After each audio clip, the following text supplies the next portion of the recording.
మీ బట్టలకి సాఫ్టింగ్ ప్రొటెక్షన్ ఇచ్చే సరైన ప్రొడక్ట్ ఎలిమ్ ఫ్యాబ్రిక్ కండిషనర్.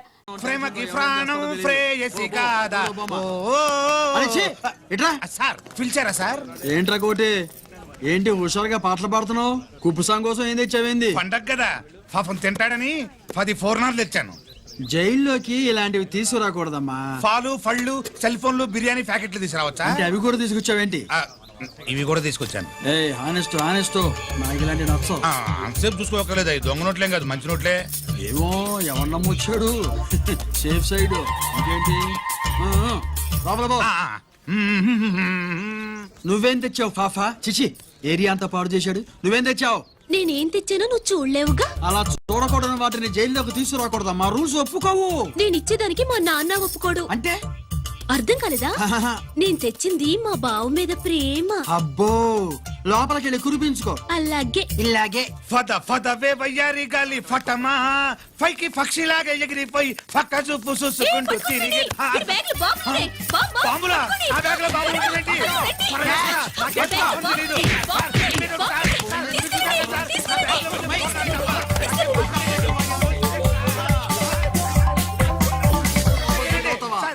ఈ బాంబులు కాదు సార్, ఫోర్నాలు. తీవే బయటికి. ఏం సార్ చెప్తా వినరు మీరు?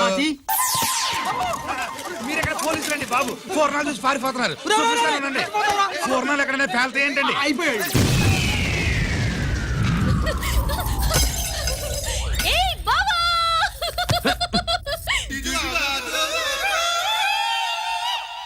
ఫోర్నాలు బాంబుల్లా ఫెయిలిపోయినాయి ఏంటి? వాడిని కస్టడీలో తీసుకోండి. అలాగే సార్. పయనించే ఓ చిలుక ఫారిఫో ఏంటి ఇది? నీ పనేనా? అవును బావా, దీనికోసమే. జైల్లో అయితే జైల్లో కాపురం చేస్తే కృష్ణుడు పుడతాడంట. పుడతారు. మీరు ఇక్కడ జైల్లో కాపురాలు చేసి పిల్లల కంటే మేము జోల పాటలు పాడుతూ కూర్చుంటాం. ఇక్కడ అలాంటి చేయకూడదు. తల్లి ప్రేమికులు వేరు చేస్తావా? నువ్వు నాశనం అయిపోతావు. ఈ ప్రాబ్లం ఉంటుందని ఊహించే చుట్టుపక్కల ఏ ఇల్లు లేకుండా పొలంలో కట్టుకున్నా. బయటికి ఎప్పుడు వస్తావు బావా? అన్నయ్య గురించి ఆలోచించి ఆగానే, లేకపోతే జైల్లో ఒక లెక్క. నీకు ఏది లెక్క వస్తా బావా. నువ్వు రావద్దే, నేనే వస్తా. హలో సార్, జగదాంబ సెంటర్ లో ఒకతని కారు గుద్దేసిందండి. అక్కడ మా ట్రాఫిక్ కానిస్టేబుల్ శామ్యుల్ అని ఉంటాడు, అతను చెప్పబోయా. Good morning sir. Good morning. ఏమండి సుబ్రహ్మణ్యం గారు? Sir good morning sir. Good morning. నాకేమైనా ఫోన్లు వచ్చాయా? హోమ్ మినిస్టర్ పేషెంట్ నుంచి ఫోన్ వచ్చింది. మ్యాటర్ ఏంటి? ఏం లేదు సార్. ఇంకా డీజీపీ ఆఫీస్ నుంచి ఫోన్ వచ్చిందండి. మ్యాటర్ ఏంటి? ఏం లేదు సార్. డాటా కలెక్ట్ చేయండి. Okay sir. ఇంకా స్వాతి అంటే 3 సార్లు ఫోన్ చేసింది సార్.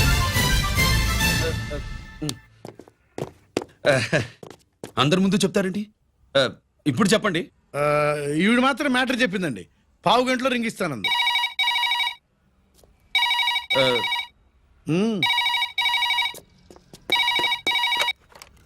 హలో. హాయ్ రంజిత్, నేను స్వాతిని. హాయ్ స్వాతి, ఎక్కడి నుంచి? హైదరాబాద్ నుంచి. మొన్న మా మమ్మీ నేను మీ ఊరు వచ్చాం. మరి కలవలేదే? ఎలా కలవమంటావు? అప్పుడు నువ్వు మీ తమ్ముడిని అరెస్ట్ చేసి తీసుకెళ్తున్నావు. ఆ టైంలో పలకరించడం బాగుండదని మమ్మీ తీసుకొచ్చేసింది. ఏం చేశాడు నీ తమ్ముడు? వాడు తప్పేం లేదు. నా మీద కోపంతో వాడిని ఇరికించారు. వారం రోజులు అంతా సాల్వ్ అవుతుంది. వాడు రిలీజ్ కాగానే నువ్వు మీ అమ్మతో మా ఇంటికి వచ్చినట్టు నేను మా అమ్మ నాన్నలతో మీ ఇంటికి వస్తా, ముహూర్తాలు పెట్టించడానికి.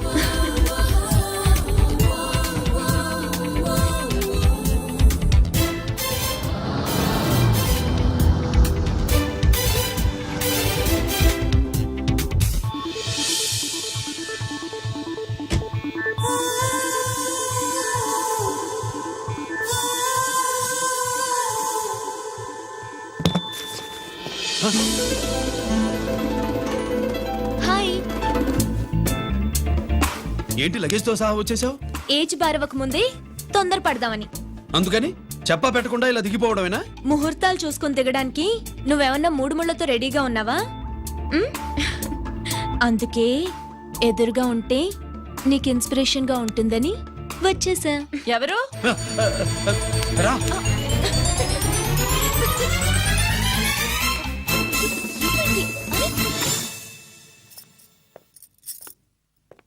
ఏంటి రాజేశ్వరి, ఎవరొచ్చారు? ఎవరో తెలీదండి, మాటలు వినిపిస్తున్నాయి. ఈ సూట్ కేసు ఏంటి చాటుకు తీసుకొచ్చా? మీ నాన్నంటే అంత భయమా? చచ్చా భయం కాదు, గౌరవం. అవును, మన సంగతి ఎప్పుడు చెప్తున్నావు? ఎక్కడి నుంచి అమ్మా తల్లి, నువ్వు వెళ్ళిపో, నీకు దండం పెడతా. అందమైన ఆడపిల్ల ఎదురుగా ఉంటే దండవా పెట్టేది? మరేం కావాలి? ఆ, ఇక్కడ ఆ,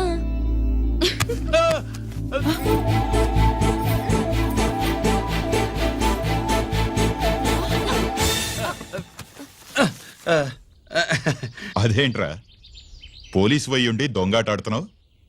ఎవరి అమ్మాయి? నాన్న, ఈ అమ్మాయి నా పేరు స్వాతి అండి. ఆ రోజు ఫంక్షన్ లో మావాడి మెళ్ళలో మాలేసింది నువ్వే కదూ? మాల కాదండి, మెడల్. ఆ, మెడలు వేస్తే వేసావు కానీ సూట్ కేసుతో వచ్చేసావేంటి? ఇక్కడ ఇంటర్వ్యూ ఉంటే వచ్చానండి. అలాగే మిమ్మల్ని చూడాలని ఇటు వచ్చాను. చూసావుగా, పద మరి. అది కాదు అంకుల్, ఉద్యోగం వచ్చేదాకా. మా ఇంట్లో ఒకే ఒక ఉద్యోగం ఖాళీగా ఉందమ్మాయి, అది ఇంటి పెద్ద కోడలు ఉద్యోగం. చేస్తావా మరి? ఆ, లేషన్స్ కంగ్రాచులేషన్స్ బావా. అక్క సూపర్ గుంది. చాలా థ్యాంక్స్ అక్క. మా నాన్న పెద్దబావం చేసుకొని నస పెట్టి చంపేస్తున్నాడు. నువ్వు లైన్ లోకి వచ్చి నన్ను లూప్ లైన్ లో పెట్టావు. ఇంకా మా నాన్నకి బ్యాడ్ టైం మొదలైనట్టే. మర్చిపో మర్చిపో మర్చిపో ఒక హంతకుడి కుటుంబంలోకి నా కూతుర్ని పంపడం నాకు ఇష్టం లేదు. నేను మాట్లాడేది అతని తమ్ముడు గురించి కాదు, నాన్న గురించి. 14 ఏళ్లు పాకిస్తాన్ లో యుద్ధ ఖైదీగా ఉండొచ్చిన ఆర్మీ ఆఫీసర్ మమ్మీ ఆయన. కాదు, మీ నాన్నను చంపినందుకు 14 ఏళ్లు తీహార్ జైల్లో శిక్ష అనుభవించిన ఖైదీ. మీ నాన్నను చంపింది తనేనని 10 మందిలో ఒప్పుకోవాలి. మనకి క్షమాపణ చెప్పాలి.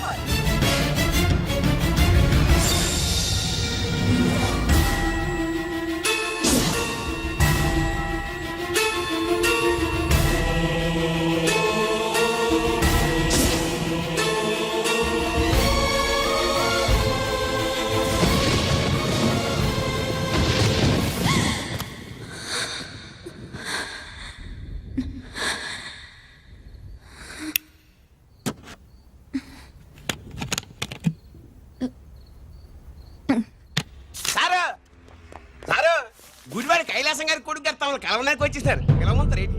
వాడు వచ్చాడా, నువ్వు తీసుకొచ్చావా? నాకేం తెలుసు సార్. పోనీ వాళ్ళ నాన్న తెలుసా? అమ్మతో ఆడు కూడా తెలవచ్చు సార్. పేరు గోత్రం చెప్తుంటే తెలిసేమో అనుకున్నాలే. రమ్మను. ఒరే కిరణం, మీ నాన్న గుడిని మింగేసే రకమైతే ఈడ దేశాతాబ్దంలో కట్టారు. అప్పుడెంత మింగేసినారు కూడా చెప్పేసి రకం. కొంచెం జాగ్రత్త. రే రారవే.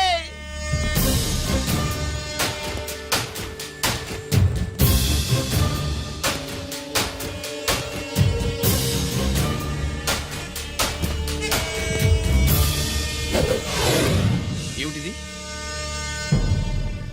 దీన్ని సూట్ కేస్ అంటారు. దీనివల్ల మన దేశంలో కొన్ని ప్రభుత్వాలే కూలిపోయాయి. నువ్వంత గొప్ప పని చేయక్కర్లేదు. జైల్లో ఉన్న మా మామయ్య కుప్పస్వామి మీద కేసు లేకుండా తప్పిస్తే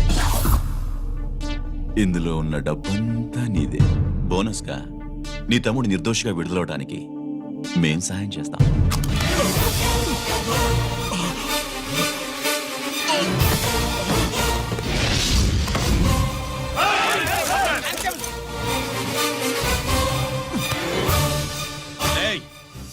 దీన్ని పిస్టల్ అంటారు.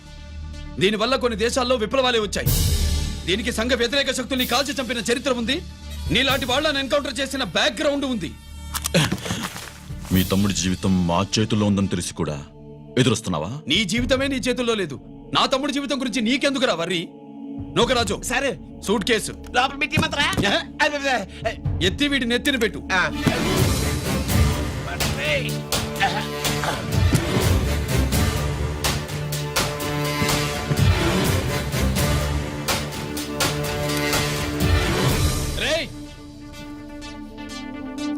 వెళ్ళి నీ బాబుకు చెప్పు, ఈ రంజిత్ కుమార్ లంచం తినడు, తిన్నది కక్కిస్తాడని.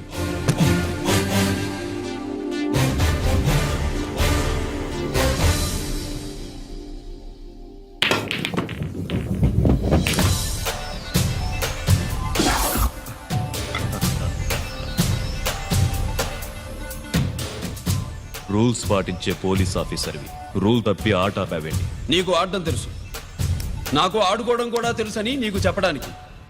బాల్ని పాకెట్లో వేసే క్యూ నీ చేతిలో ఉంది, లాకప్లో తోసిన వాళ్ళని ఎర్రగొట్టే లాఠీ స్టిక్ మా చేతుల్లో ఉంటుంది.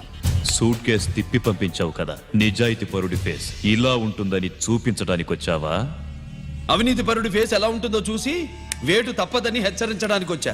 ఏంట్రా మేం చేసిన అవినీతి? టెండర్లు పాడి నాసిరకం ప్రాజెక్టులు కట్టి జనం డబ్బు వృధా చేస్తున్నావా? హాస్పిటల్ కి కల్తీ మందులు అమ్మి సొమ్ము చేసుకుంటున్నావా? ఆయుధాలే కదా అమ్ముకుంటున్నావు. దీనివల్ల ప్రజలకేంటి నష్టం? ఆ నష్టం కళ్ళకు కనిపించదు. తుపాకీ తీవ్రవాది చేతిలో ఉంటే అధికారులు భయపడుతున్నారు, మంత్రులు రాజకీయ నాయకులు ప్రాణాలు గుప్పెట్లో పెట్టుకుని పాలన సాగిస్తున్నారు. తీవ్రవాదికి భారతదేశంలో కొన్ని రాష్ట్రాలే భయపడితే ఉగ్రవాదికి అమెరికా, బ్రిటన్ లాంటి అగ్రదేశాలే వణికిపోతున్నాయి. దేవుడిచ్చిన తెలివితేటల్ని ఇలా ఆయుధాలమ్మి కోట్లు గడిస్తున్నారు. నీలాంటి వాళ్ళ ఆట కట్టించడానికే దేవుడు నాలాంటి ఆఫీసర్లను పుట్టిస్తాడు. నీలాంటి ఆఫీసర్లని చెస్ బోర్డ్ లో పావుల్ని కదిపినట్టు కదిపి మా ఇష్టం వచ్చిన చోటికి ట్రాన్స్ఫర్ చేయించే కెపాసిటీ ఉన్న పార్లమెంటేరియన్ ని నేను. ఆల్రెడీ మీ తమ్ముణ్ణి బోనెక్కించా. మాట వినకపోతే ఏం చేస్తావు? నీ ఇంటి పేరు గుడివాడ, నీ ఊరు గుడివాడ. చెప్పరా, గుడివాడకి ఏ పక్క నీ అడ్డా? హనుమాన్ జంక్షన్ వైపా, పామర వైపా? ఈ సైడ్ అయితే ఆంజనేయ స్వామికి బలిస్తా, ఆ సైడ్ అయితే ఉయ్యూరు షుగర్ ఫ్యాక్టరీలో క్రష్ చేస్తా. Count your number of days.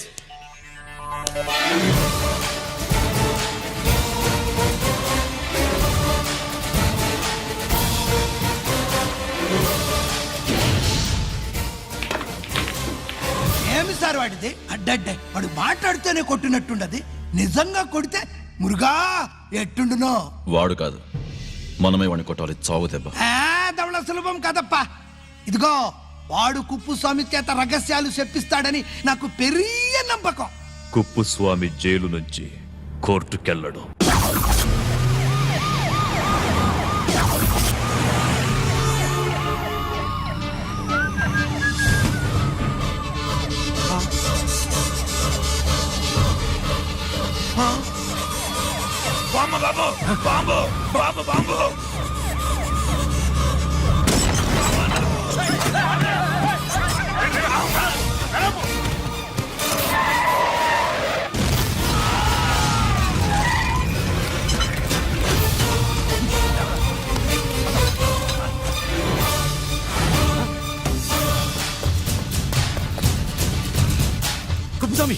Kuppuswamy రేయ్ గిరి ఆగు. ఎక్కడ తీసుకెళ్తున్నావన్నా?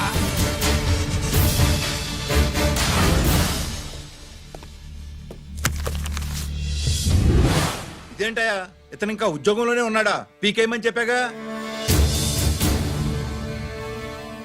చెప్ప పెట్టకుండా తీసేయడానికి ఇది పొలిటికల్ పోస్ట్ కాదు, పోలీస్ డిపార్ట్మెంట్ ఉద్యోగం. మరి కుప్పుస్వామిని నీ కళ్ళ ముందే పేల్చేస్తున్నప్పుడు ఏమైందంట మీ పోలీస్ డిపార్ట్మెంట్?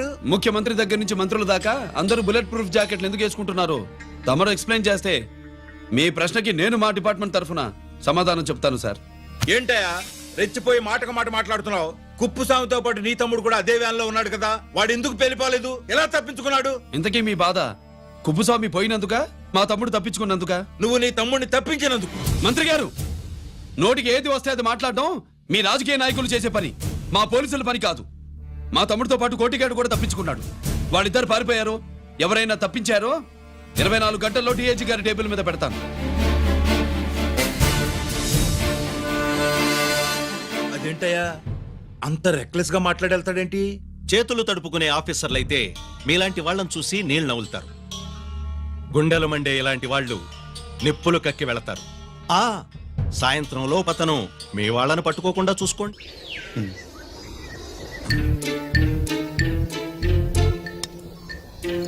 ఈ ప్లేస్ ఏంటి? ఇప్పుడు ఎక్కడున్నావు? ఆకాశం కింద. అంటే భూమి మీద. మరి ఆ మందేంటి? పోలీసుల నుంచి తప్పించుకున్నాం కదా, పార్టీ చేసుకుందామని. పార్టీయా? మరి కట్టేసావేంటి? మందెక్కువ అయితే పడిపోతావని. నాకొద్దు. వద్దంటే ఎలా రా కొట్టిగా? అయితే నువ్వు కూడా తాగు. లేదు, నువ్వు తాగాలి, నేను వినాలి. ఏం వినాలి? నువ్వు చెప్పేది. ఏం చెప్పాలి? నిజం. కుప్పుస్వామిని చంపింది ఎవరు? నాకేం తెలీదు. దండం పెడతానా? ఒరే కోటిగా, కుప్పుస్వామిని చంపడానికి పోలీస్ వ్యాన్ మీద బాంబులు వేయడం చూసాక నువ్వు వ్యాన్ నుంచి దూకేశావు. నీ టైం బాగుంటే బతికావు, లేకపోతే అన్నా పొరపాటున పోయి ఉంటే ఏమైందన్నా? పవర్ పోయేది. నీ శవాన్ని తీసుకుని నేను మీ ఇంటికి వెళ్ళేవాడిని. మీ ఇద్దరు పిల్లలు నాన్న పోయావా అని ఏడ్చేవాళ్ళు. బాబు ముత్తైదువులు బలవంతంగా నీ భార్య పట్టు తుడిచేసేవాళ్ళు. పార్వతి నీ దిక్కులేని శవాన్ని చితిపేర్చి నేనే అంటించేవాడిని. అది సగం గాలి ఆరిపోయేది. మిగిలిన శవాన్ని కాకులు గద్దలు తినకుండా నేనే కిరసనాలు పోసి అంటించేవాడిని.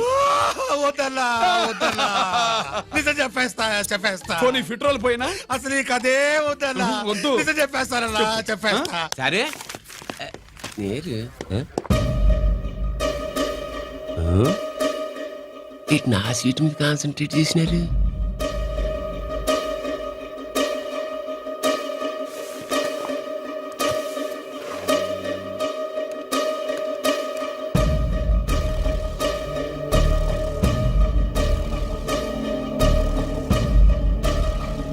జీకే గారు శ్రీ నోకరాజ్ ఇన్ఫర్మేషన్ నోట్ చేసుకోండి.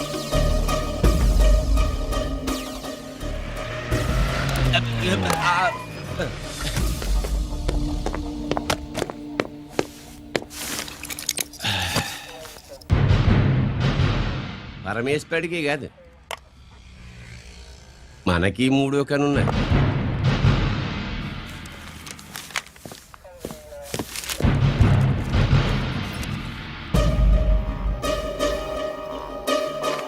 హలో నాన్న బాసు సీఎన్ ఒకరికి మాట్లాడు. మా ఏసీపీ గారు ఇలా కలెక్టర్ని వెళ్ళడానికి వెళ్తాడు. కలెక్టర్నే సాయంత్రం దాకా మీటింగ్లోనే ఉంటాడు అన్నట్టు శంకర్రామన్ ఫోన్ చేసి ఏపీ క్వారీ ద్వారా ఈటింగ్ చేస్తారంట. ఆయుధాలు ఇచ్చింది ఆడే చేసుకుందాం అన్నాడు. ఏగిలిపోండి ఓకేనా? సరే రెడీ. సుబ్రహ్మణ్య గారు నాతో రండి. Yes sir. సీక్రెట్ గా కంప్యూటర్లో నా బొమ్మ చూసేయడం కాదు బాసు, రేపు ఆంధ్రదేశం అంతా పేపర్లో పబ్లిక్ గా నీ బొమ్మ చూసి చేస్తుంది.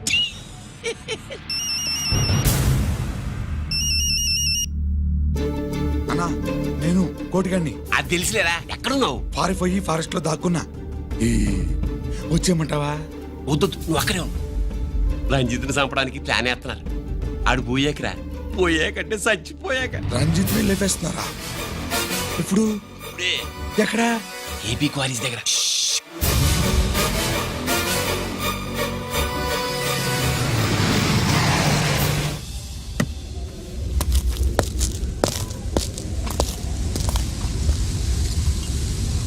ఇక్కడే ఉండండి సార్.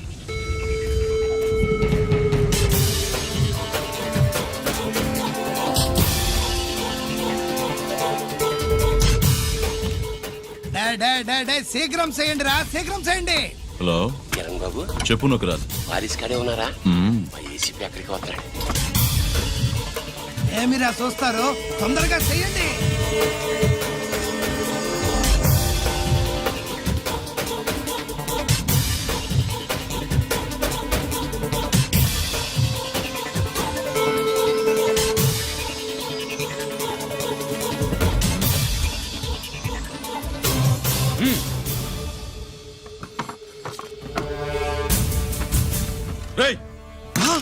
అందరూ దించండి. అంత గంట కింద పడవేయండి.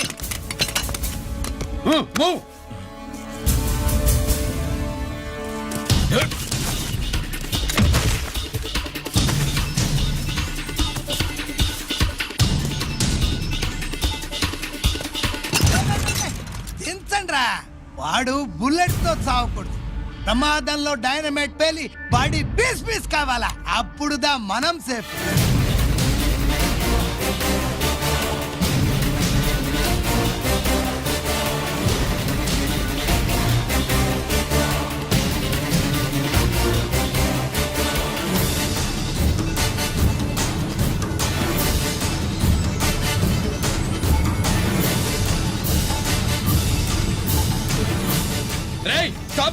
ఆగు. నేను 3 కౌంట్ చేసేలోగా లొంగిపోవాలి, లేకపోతే ఎన్కౌంటర్ అకౌంట్ లోకి ఎక్కిపోతాం.